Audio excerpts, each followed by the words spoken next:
Alright, YouTube. What's going on? Um, as many of you may know, the this year's Nationals is in Columbus, Ohio, June 29th to July 1st. It's just a little under 3 months away, a couple days under 3 months away. So I decided now, we have YCS Dallas coming up and, you know, everything, but since I won't be going to those events, I want to start prepping right now for the North American Nationals this year. I'm going to explain. I'm going to do lots of deck profiles during this time.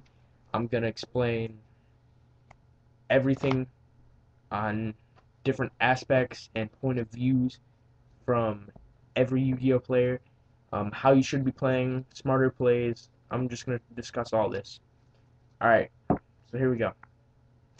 Today, I'll be showing you guys a deck profile of the first deck choice I believe that has a high chance of doing well. Um, It's Heroes, not Bubble Beat version, but rather light Gemini Beat. And I'll show you guys why this is better than Bubble Beat. Okay, so first off, you have your 3 alias. This guy, he is just essential. You have to play him. Um, there's no there's no other option. He's a Gemini. He makes your Gemini Sparks live. He's light. You can make Shining off of him. He's a hero. He's a beat stick, which is one of the main key factors to this deck. Then you have Stratos. Search out 3 alias. Um, Stratos is just an amazing card as he can search out one of these. You can Monster Reborn him in search, or if you summon him with another hero, you can pop back row. He just clear. These are the main floaters in the deck that just help. They help everything. They're hard to get rid of because they're beat sticks, and even if your opponent can get rid of them, they always have an out of cards that can help them out to stay on the field.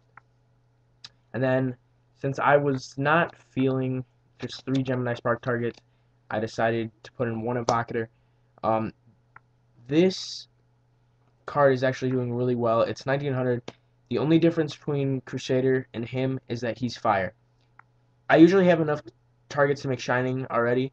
I just like the simple fact that Evocator is fire and he allows me to go into Nova Master, which completely wrecks Dino Rabbit and is really hard for anybody else to get over as he's 26. Then play 2 Thunder King Ryo. He's another giant beater. He stops searching, negates special summons, light for Shining, just really good. Um, and then 2 Beast King Barbaros. That's the monster lineup. Barbaroses are good. The only reason I play them is because I play Skill Drain. If I didn't play Skill Drain, I wouldn't. But Skill Drain is literally one of the best cards there is. The main reason why I find this deck a specific competitor is due to Skill Drain. With Skill Drain, you create giant beaters that nobody can get over. With Skill Drain, you stop the effects. You summon Beast King Barbaros on Insectors with a Skill Drain face up. They're like, what do I do now? Because there's nothing they can do. Like that deck depends on this, which is why I believe this deck can compete with everything. You have, I mean, there's so many outs to Dino Rabbit in this deck. It's just the side deck is so well built. It compiles together and it stops a lot of it stops the big three. The only thing that you might get guys may notice is that I do not main deck Maxi. The reason is because there's no point in main decking a card that's good for one specific deck. Sure, it's alright against Dino Rabbit, but against windups, it's amazing. But you're not always going to face meta. If you're going into a big event, you can't just prepare for one deck or the big three. You have to realize you're going to face a lot of rogue decks. You're going to face Dark Worlds. You're going to face Mirror Matches of Heroes. You're gonna face everything. Piper Chaos. I mean, just an unlimited list of things. I mean, Chainburn. There's so many different decks that you're going to face. So you have to know that main deck space is tight, and you have to play specifically what's going to be good to win you most of your game ones. Next off, spells.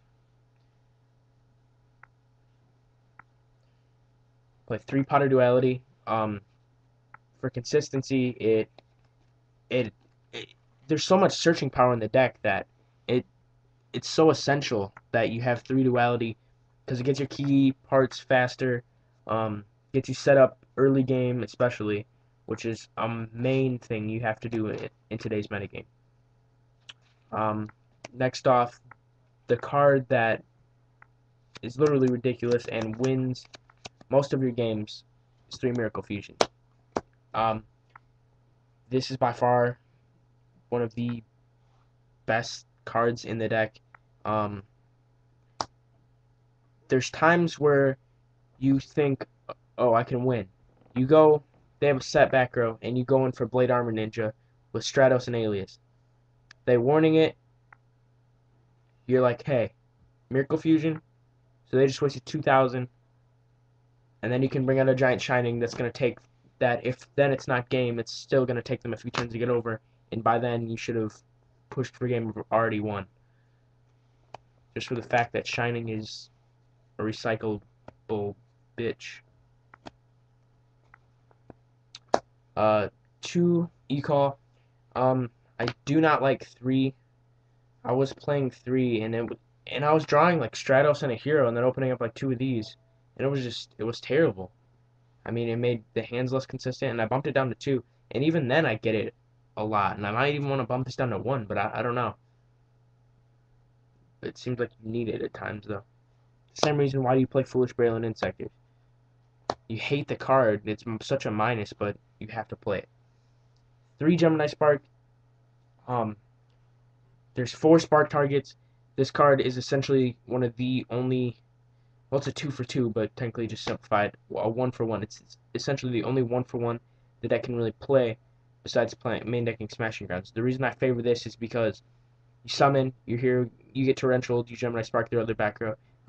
You attack, they Deep Prison, you Gemini Spark a monster or back row. There's many different ways you can stop a lot of things. They attack you with a higher monster, you spark them. This card, the only thing is it's highly predictable, but you just have to know what situations really want to use it.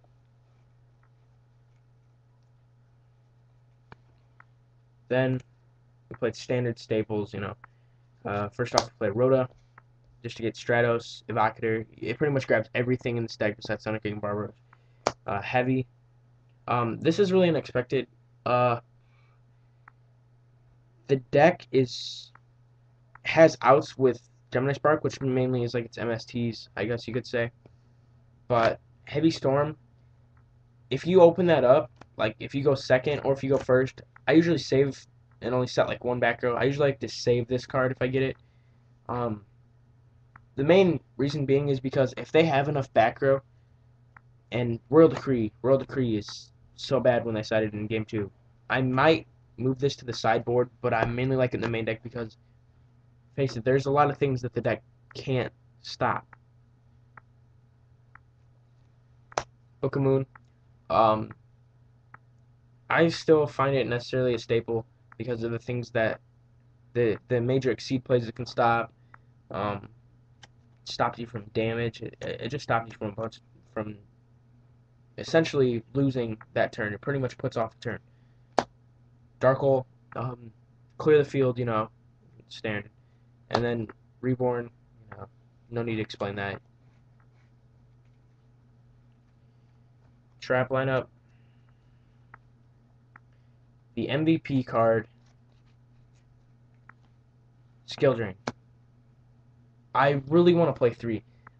Testing 2, it makes me think that I don't draw it enough. I get it, and I get it once so very often, and that's why I lose the Insector.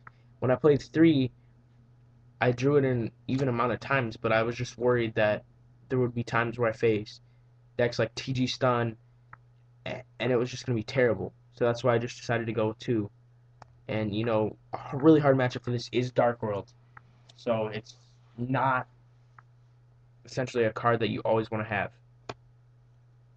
Um, 2 Torrential. You know what that's for. 2 Hero Blast. I was playing 1, and I think I'm gonna take it back down to 1.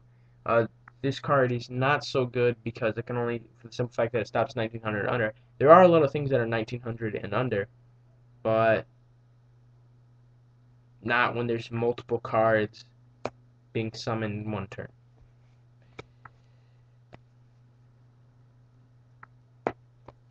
Two warning, that's standard. Two dark bribe. This stops heavy. Dark goal, you know what that means. Dimensional Prison for Dino Rabbit. It's really good because it gets rid of that Dolka. They're not usually gonna make Dolka against you, but at least it forces a Laggy negation. And then Mirror Force, Judge, and Starlight.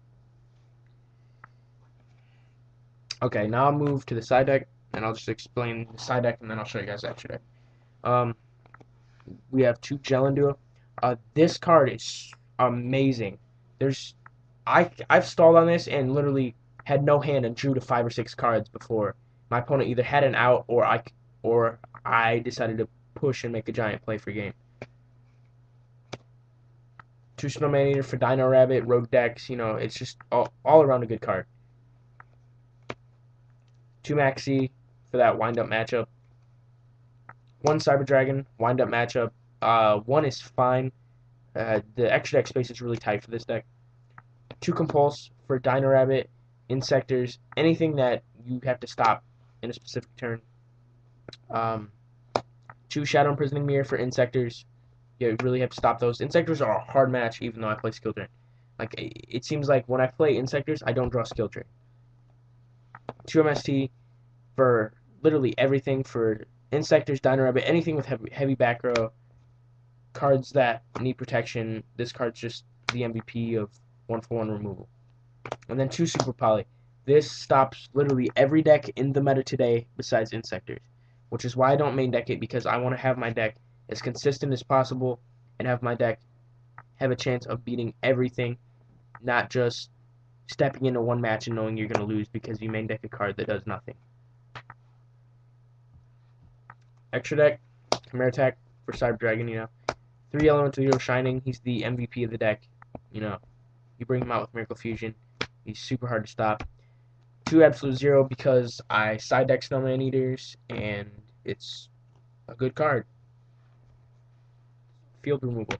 Nova Master because of Evocator, I can Super Poly with Dino Rabbit, it's pretty good. Gaia, Super Poly, Barbaros, Great Tornado, Blade Armor Ninja, Stratos, Super Poly. Catastor, I just play this for the simple fact that I can Monster Reborn. I don't play Mind Control because I really don't have the room. But the simple fact that I can Monster Reborn. And the thing is, since I don't main deck level 3s, I didn't want to put in stuff like Zen mains and all that, just to clog my extra deck space. Brionic, and then Stardust for Starlight Road. Utopia Ray, Blade Armor Ninja. Sorry guys, that's the deck. I appreciate you guys watching this video. I'll be making many more videos on the thoughts and consideration of going into nationals. You guys should post in the description, or post a comment down below of what decks you would like to see about nationals, what I think they're going to do, and deck profiles of it. Alright guys, thanks for watching. Comment, rate, and subscribe.